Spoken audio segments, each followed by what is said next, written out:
Payday lending can be beneficial to consumers with the correct policies. To begin, payday lending is a lending practice in which consumers borrow money from a lender with intentions to repay the loan after their next paycheck. These loans are meant to be very short term, some are as short as one pay period, small amounts of money, no more than $1,000, and high in interest, sometimes quadruple digit.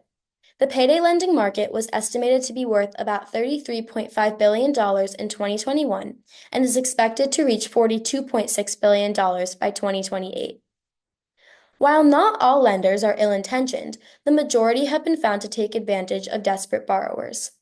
Payday lending is appealing off the bat to lenders as they are able to lend small amounts of money at massive interest rates. This means that they are giving a little for a much larger gain. Lenders also impose very short loan terms, allowing them to have their money repaid to them in a shorter amount of time. Lastly, because 75% of payday borrowers are low income, they are often very desperate for money and overlook potentially harmful terms in their loan agreements.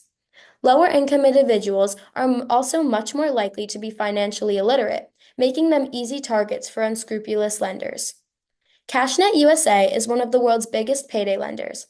In 2009, however, a lawsuit was filed against the lender, claiming that it was in violation of Pennsylvania's payday lending laws, such as the Loan Interest Protection Law.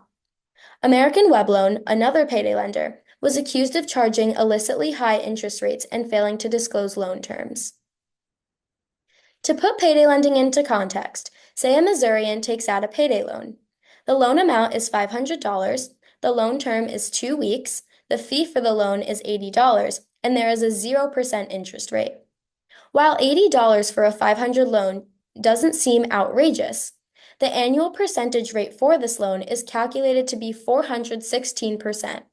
This is because the loan term is so short at 2 weeks. A giant APR like this is perfectly legal in Missouri, whose APR cap is 443%. This research was conducted by gathering data of existing payday lending laws in 4 states: Missouri, South Dakota, Virginia, and New York. These 4 states were chosen because they differ in their geographic locations, populations, and political views. These differing factors play major roles in the 4 states' differing payday lending laws. Research was also conducted on how consumers were impacted by the differing payday lending laws in the 4 states. This was seen through satisfaction polls and consumer reviews. Before going into the significant findings of each state, let's go over some of the general trends found. One of the most compelling patterns was that when state legislators enforce restrictions on payday lending, lenders often leave the state or choose not to renew their licenses. Additionally, when APR caps are imposed, states have saved millions of dollars in interest. When South Dakota imposed a 36% APR cap, the state reported saving $81 million in interest. Similarly, when Virginia enforced the same cap, the Commonwealth reported saving $100 million in interest.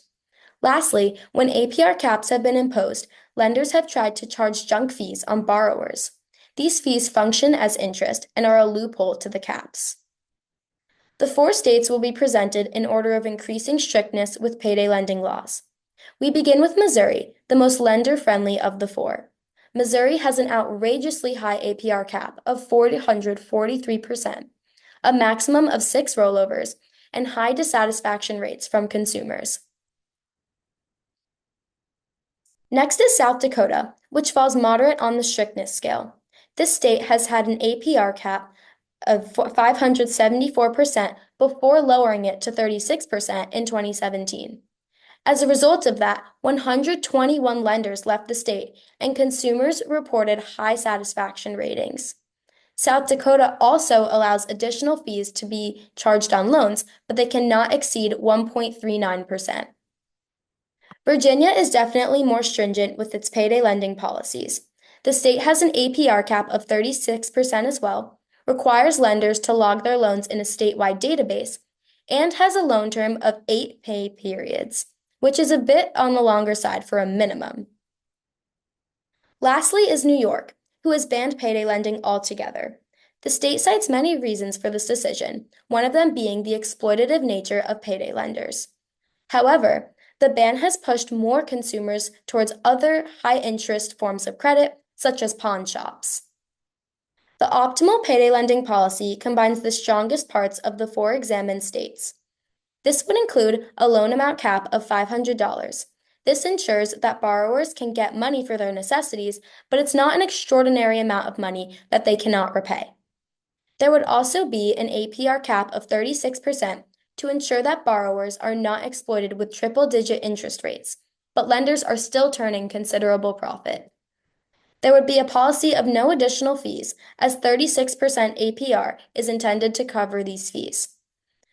A maximum of 2 rollovers is imposed to allow borrowers to extend their terms if they need to, but not so many times that the interest compounds to drastic amounts. The loan term is set to be between 3 and 6 pay periods. This keeps the loans short term, but also gives borrowers reasonable amounts of time to repay the loans.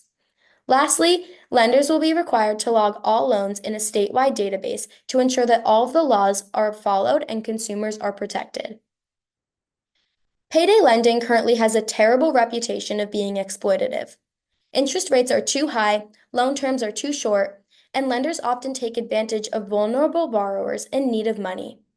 Take the story of Arthur, a man who took out a payday loan for $200. He continuously came up short on his repayments and rolled over so many times that he'd accrued over $5,000 of interest. If a rollover restriction or an interest rate cap had been imposed, this would not have been able to occur. Payday lending is capable of catering to the needs of underserved people. Through APR caps, loan term minimums, and tracking loans in a database, the harm that these loans have caused can be curbed. Thank you.